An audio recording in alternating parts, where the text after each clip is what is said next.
Hey everybody, welcome back to Hart Talks. Well, this week it's a bit of a sad video. Those of you that follow me on social media will know that my adopted mum passed away just this week. Just last week. And it was a very long and complex and complicated relationship. But I want to tell you about her. Feel emotional. God, this is typical. Do you know, I haven't cried at all. I put the video camera on and here I go. But no, I want to tell you about her because I think it's important that people know about her journey and her struggle. And I talked about her very slightly in Shadow Dreamer, you know, my one-man show, but that was only a very small bit about her. So here I'm going to tell you more about my adopted mum, Lou.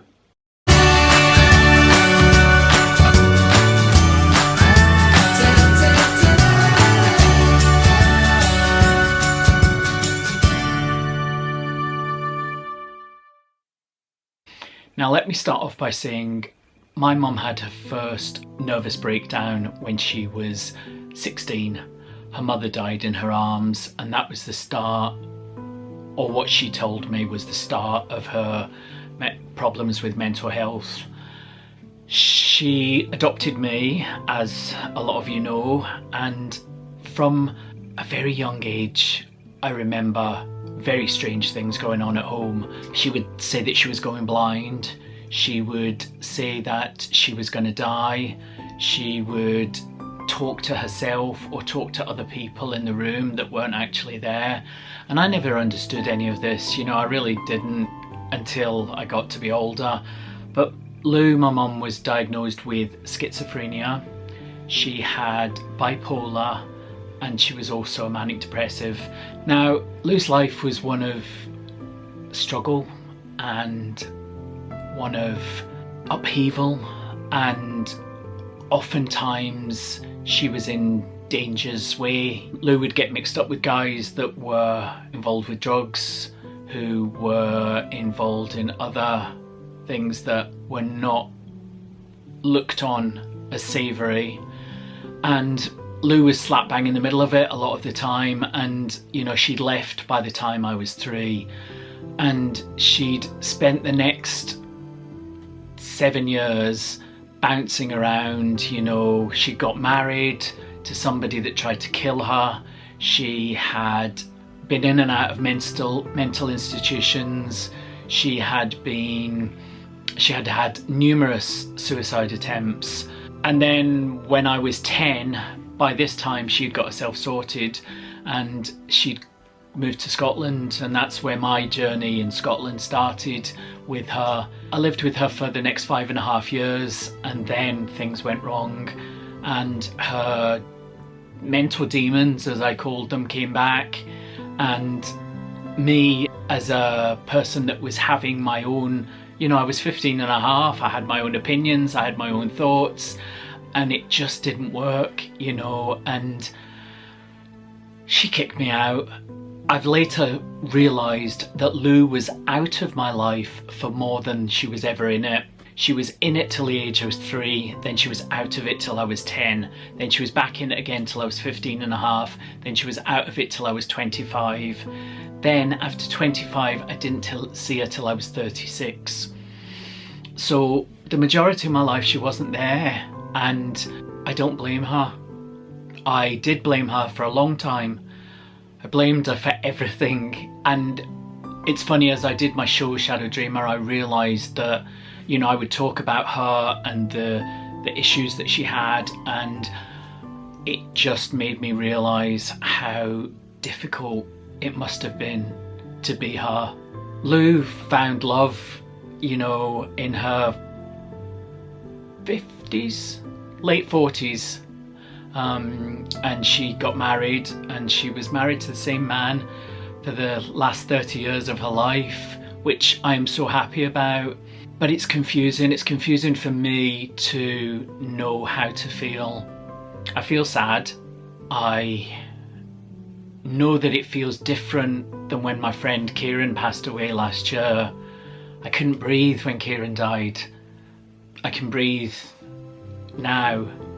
And it's confusing, you know, because she was really the only mother I knew, the only official mother. There's been a lot of other women in my life that have been the motherly figure, but she was the official mother, and I didn't really know her.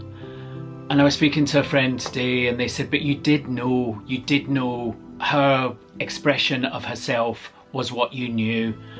And I thought, yeah, I suppose you're right, you know, because although it's hard to know what's going on inside a mind that is so jumbled by all these different mental health disorders, she didn't know what was going on in her head. So how I could ever understand, you know, I've got to let myself off the hook. I really do.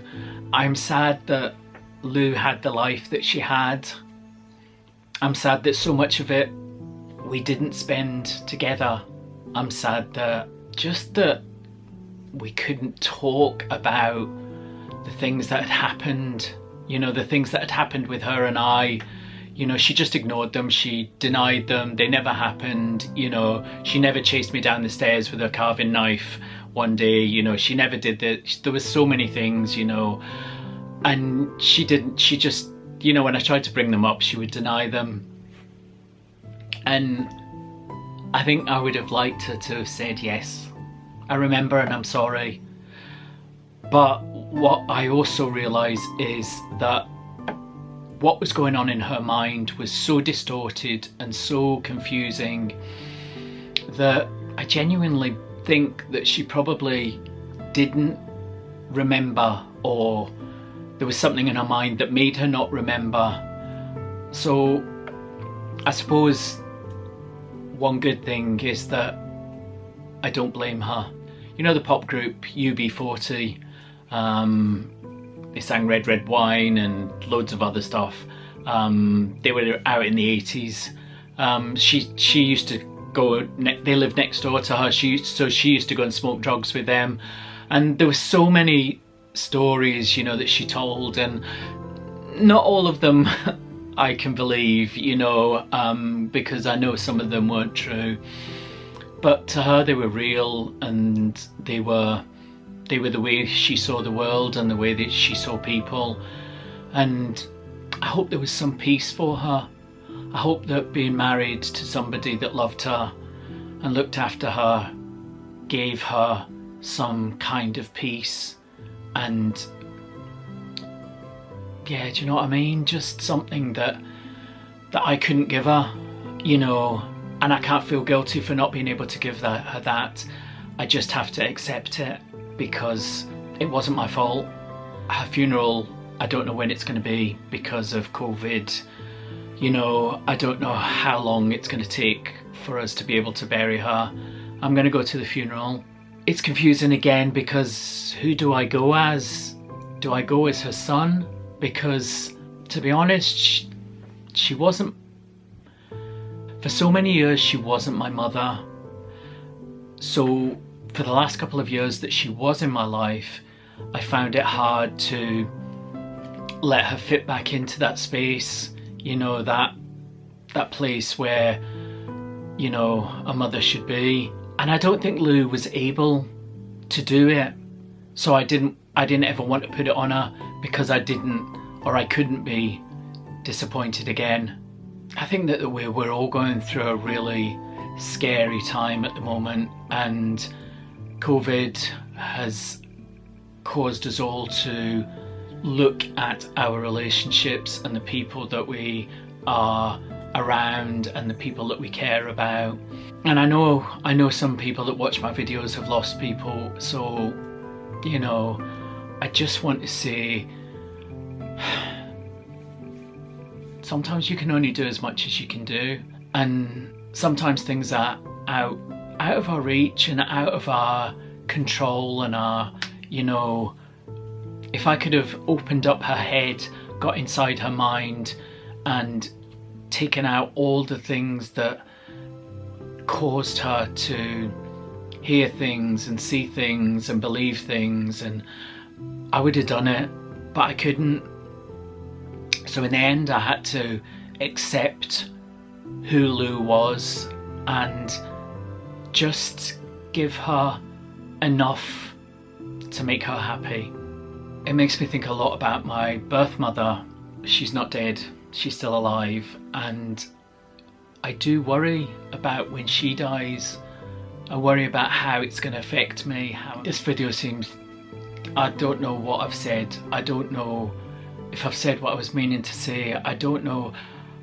I think my mind is just such a mess at the moment. It's just such a mass of confusion and memories and all those kind of things, you know.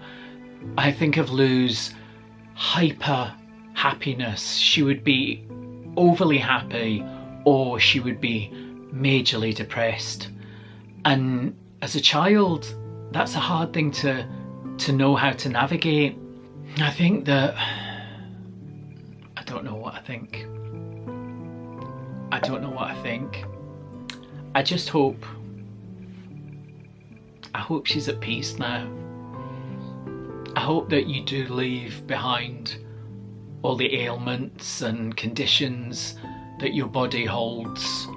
I do hope that when your spirit, or whatever you believe, wherever you might think it goes, or if it goes anywhere, I just hope that it's a better existence for her, because this existence wasn't the easiest. It really wasn't. It was hard. It was hard for her. It was hard for me.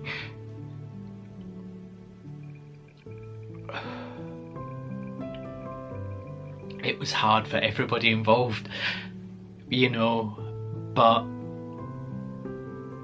I know deep down, I remember there would be the snippets of my life where Lou was in a good mood and she would be in good form, and what she would do would be, when Lou was most happiest, she would buy these things. She would buy a can of Diet Coke, she would buy cheese and onion crisps, a bar of whole milk chocolate, and here in the UK we have these sausages, they're called smoked sausages, and they're like a U-shaped sausage, and you just cut them and you can eat them hot or cold. You don't have to cook them, they're already cooked. And she would cut this sausage in half, have her crisps, have her chocolate, have a can of Coke, and we would sit there and watch the telly together, and that's when I remember her being most happiest. And I hope that she's doing that now wherever she is.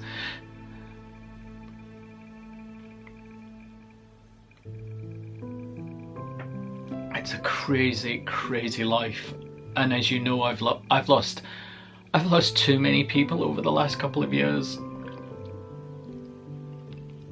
So nobody is allowed to die for at least 10 years. At least 10 years, okay? Does everybody hear me? Nobody. Nobody at all. So anyway, oh, sorry, this video is a mess. I'm a mess.